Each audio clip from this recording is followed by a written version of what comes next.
भैया बहनों, पिछले दिवस हम लोगों ने हिंदी व्याकरण के अंतर्गत कारक इस विषय पर चर्चा प्रारंभ की थी।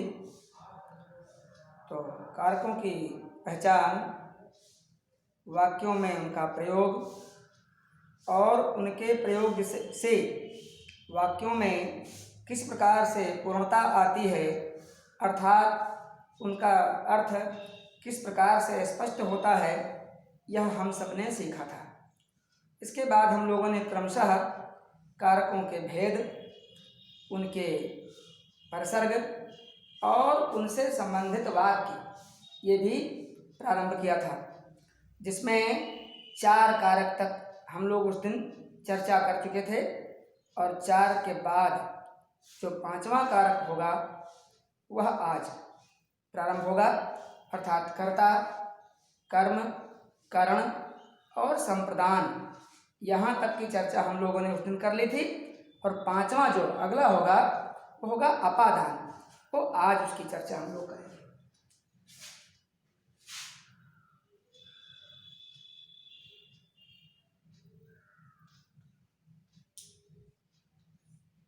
अपादान कारक, इसका चिन्ह है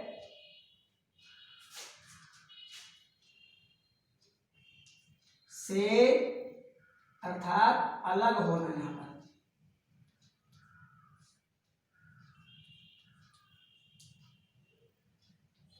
आपको ध्यान होगा कि करण कारक में भी से चिन्ह आया था, लेकिन उसमें से के द्वारा, जैसे आचार्य चाक से लिखता है, कोई पैरों से चलता है, तो इस प्रकार से पेंसिल से चित्र बनाता है। तो जब किसी की सहायता से कार्य करते हैं तो वहाँ जो से आता है उसमें करण कारक होता है, लेकिन यहाँ पर से अलग होना होगा। अब इसके हम वाक्य बनाएंगे। वाक्यों में देखिए, हम सब जानते हैं कि जैसे पेड़ है, उसमें फल लगे हुए हैं, पत्ते लगे हुए हैं। अकस्मात कभी फल गिरता है तो कभी कोई पत्ता गिरता है, अर्थात वह पत्ता, वह फल उस पेड़ से अलग हो जाता है। उन दोनों का संबंध टूट जाता है। जहाँ कर्ण में से परसर्ग से संबंध जुड़ता है, वहीं अपादान कारक में से परसर्ग लगने पर संबंध टूटता है। जैसे आप अपने घर पर हैं और विद्यालय के लिए चलते हैं, तो कहा जाए कि आप विद्यालय, घर से विद्यालय आते हैं, तो उसमें होता क्या है कि घर से आपका संबंध टूट जाता है। जैसे आप घर से बाहर निकलते हैं तो घर से आपका संपर्क समाप्त हो जाता है। ठीक है, तो इसमें देखिए वाक्य बनाएंगे। तो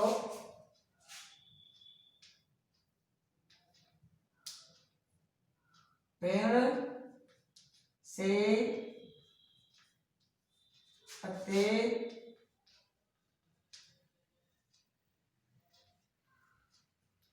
गिरते हैं। अब यह दिखाता है कि पेड़ और पत्तों का संबंध अलग हो रहा है। जैसे ही पत्ता पेड़ की डाल से, उसकी टहनी से छूटता है तो पेड़ से उसका संबंध समाप्त हो जाता है, वह अलग हो जाता है। इसलिए यहाँ पर इसमें कहते हैं अपादान, यानी अलग होना, अलग हो गया। अगला देखें,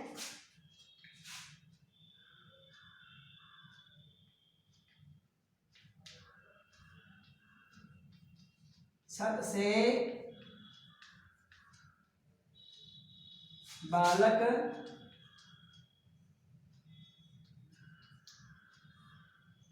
गिर पड़ा।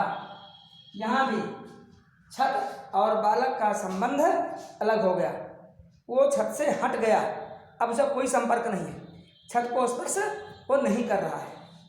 इसी प्रकार अभी जैसे हमने कहा कि आप घर से विद्यालय आते हैं तो घर से आपका संपर्क उस समय छूट जाता है। इसका लिख रहे हैं,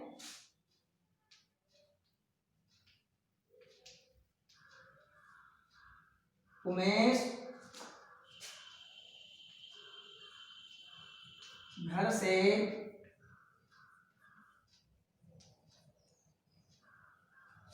विद्यालय गया।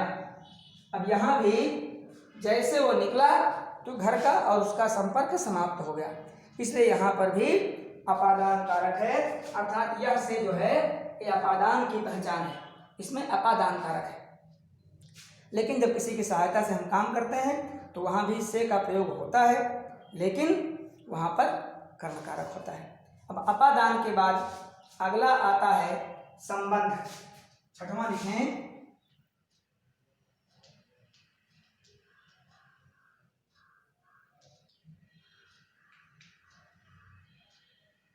संबंध कारक। इसका जो प्रसर्ग है वो होता है का, की, के, रा, री, रे। का, की, के अन्य पुरुष में अर्थात प्रथम पुरुष में, जैसे किसी का नाम है तो उसमें, या जो अन्य होते हैं, और रा, री, रे प्रथम उत्तम पुरुष में और मध्यम पुरुष में, तुम्हारा, मेरा। ठीक है। अब आपका, इसमें एक विशेष होता है, तो आपका जो है यह अन्य पुरुष में आता है, जबकि तुम्हारा जो है यह मध्यम पुरुष में आता है, और मेरा, हमारा यह सब जो है उत्तम पुरुष में आता है। तो का, की, के और रा, री, रे, ये ध्यान देना है। अब इसमें देखें, हम वाक्य बनाएंगे। यह कलम मेरी है। इसमें होता क्या है, पहचाने देखें। कलम और मुझमें संबंध स्थापित किया गया है। जहां पर दो व्यक्तियों या दो वस्तुओं में परस्पर संबंध स्थापित किया था, वहां संबंध कारक होता है। हमने देखा कि कलम और मेरी, इसमें संबंध है क्योंकि वह कलम मेरी है। ऐसे लिखें,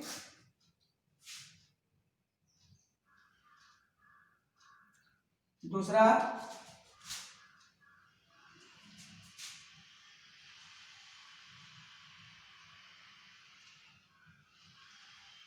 वह पुस्तक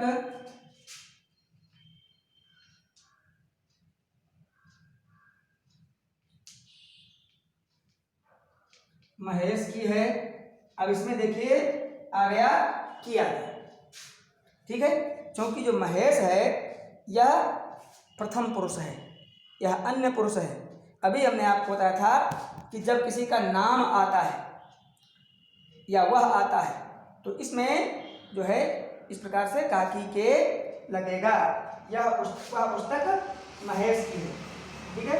अब इसमें देखें हम, इसमें महेश और पुस्तक इन दोनों के बीच में की, इस परसर्ग ने संबंध को स्थापित किया।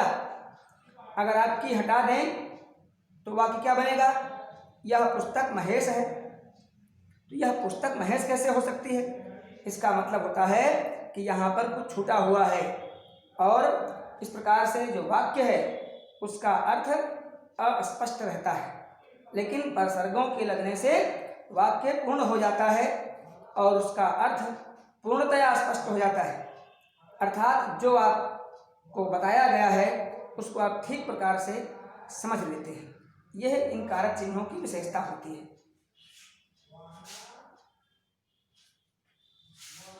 एक तीसरे मध्यम पुरुष का विभाग लिख लें।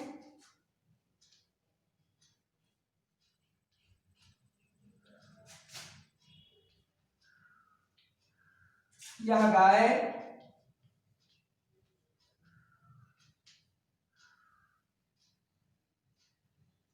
तुम्हारी है। देखिए, तुम चूंकि मध्यम पुरुष में आता है, मैं, हम उत्तम पुरुष में आता है, जैसे दोनों में देखिए री आया, समझ गए, अलग लेकर के, बल्कि उसी के साथ में जोड़ दिया था। जो सर्वनाम होता है उसी के साथ में री जोड़ दे, तुम्हारे, तुमसे तुम्हारी होगा। ठीक, यहाँ पर यह गाय तुम्हारी है तो इसमें भी गाय और तुम्हारे बीच में संबंध हो, तुम और गाय के बीच में संबंध स्थापित किया किसने? री ने। यह गाय तुम है, ये तो वाक्य पूर्ण है, समझ में नहीं आएगा। लेकिन तुम्हारी है, तो निश्चय ये बात स्पष्ट होती है कि गाय के और तुम के बीच में यानी आपकी में उसमें संबंध है। अब अगला,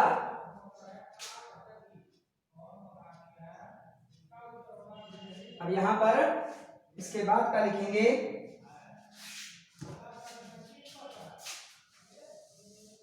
सातवां है अधिकरण।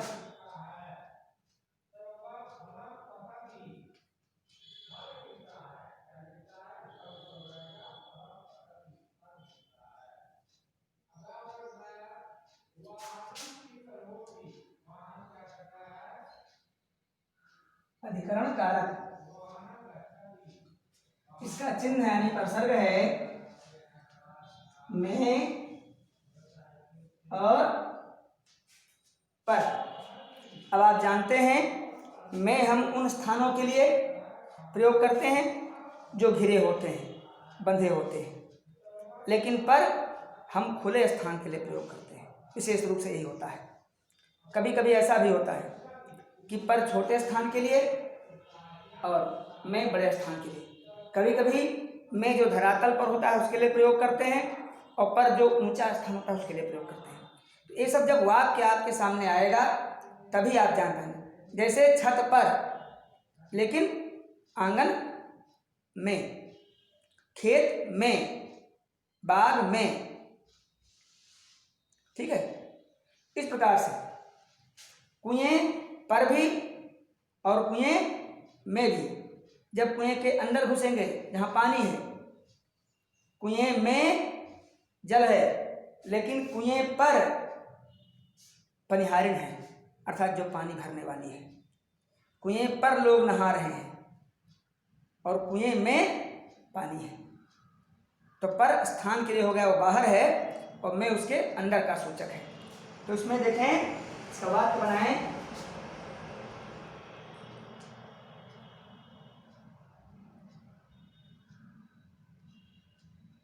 कक्षा में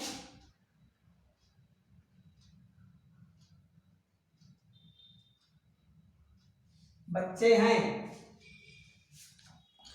अर्थात कक्षा जो है वो दीवारों से घिरी हुई है और उसके अंदर बच्चे हैं। स्थान तो है लेकिन एक घिरा हुआ स्थान है, इसलिए यहां पर में हो गया। दूसरा,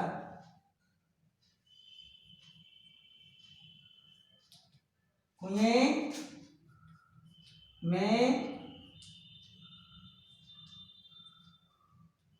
जल है, या आप ऐसे लिख सकते हैं कि बाल्टी में जल है, घड़े में जल है, कुछ भी लिख लें, सब ठीक है। अब पर का लिखिए,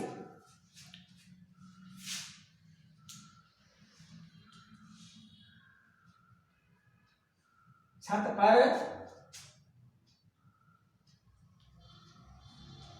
माँ है, या छत पर माता जी हैं, इस प्रकार से आप लिख सकते हैं, छत पर माँ है, ठीक है ना। अब यहाँ पर हो गया, क्योंकि छत एक ऊंचा स्थान है, धरती से ऊपर है, इसलिए इसको पर कह दिया गया, पर या ऊपर हो जाता है इसमें। अब आगे आते हैं अंतिम और आठवें पर, और ये है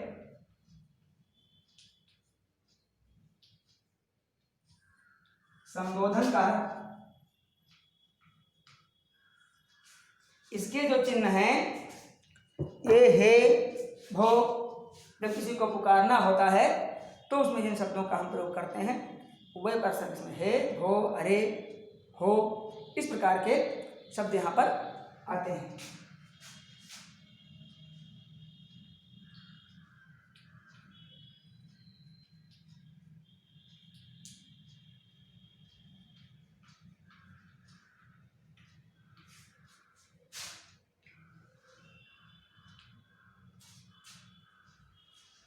जैसे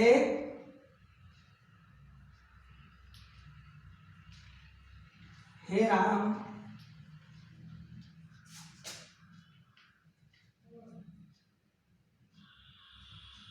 अब क्या होगा, संबोधन है। ऐसे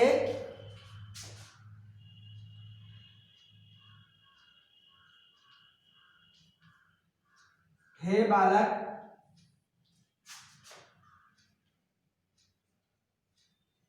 यहाँ आओ, संबोधन का चिन्ह है। संस्कृत में विशेषकर भो का भी प्रयोग होता है, लेकिन हिंदी में भो नहीं होता या बहुत कम प्रयोग होता है। यहाँ केवल हे का ही प्रयोग किया जाता है। तो भैया बहनों, इस प्रकार से इन दो पाठों में हमने कारक को पूर्ण किया। आप समझ गए होंगे कि कारक का व्याकरण में क्या महत्व है, कारकों के लगने से किस प्रकार से हमको किसी बात को समझने में सुविधा होती है, कारक चिन्हों का प्रयोग किस कारक के लिए कौन सा चिन्ह है, किस प्रकार से हम उसके वाक्य बनाते हैं, ये सारी चीज़ें आपने इस पाठ में पढ़ी। अब इसका जो लिखित रूप है वह आपको पहले ही भेजा जा चुका है।